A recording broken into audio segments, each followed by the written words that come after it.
Hi dreamers, பசங்க பாவக்காய் சேர்க்க மாட்டுக்காங்களா? அப்போ நான் செய்கிற இந்த மெத்தடில் செஞ்சு கொடுங்க. எப்படி விரும்பி சாப்பிட்றாங்கன்னு பார்க்கலாமா? ஃபஸ்ட்டு ஒரு கடாயில் கொஞ்சமாக நல்லெண்ணெய் சேர்த்துட்டு குட்டி குட்டியாக கட் பண்ணி வச்சுருக்கிற பாவக்காவையும் சேர்த்துட்டு நல்லா வதக்கி விட்டுக்கோங்க. கொஞ்சமாக உப்பு மஞ்சள் மட்டும் சேர்த்து நல்லா ரோஸ்ட் ஆகி வதங்குற மாதிரி பார்த்துக்கோங்க. அதுக்கப்புறம் ஒரு அகலமான கடாயில் கொஞ்சமாக நல்லெண்ணெய், கடுகு பொடிஞ்சதும் கருவேப்பிலை பொடிஞ்சதும் 2 பெரிய வெங்காயம் அதையும் சேர்த்து நல்லா பொன்னிறமாக வதக்கிக்கோங்க.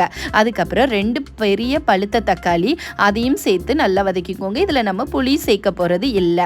பாவக்காவை அப்பப்போ கிளறி விட்டுக்கோங்க, அடி பிடிச்சிடாமல் பார்த்துக்கோங்க.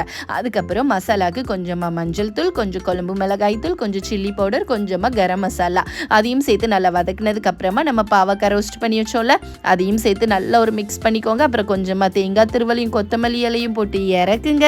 செம்ம அட்டகாசமான கசப்பே இல்லாத பாவக்காய் பொரியல் ரெடி.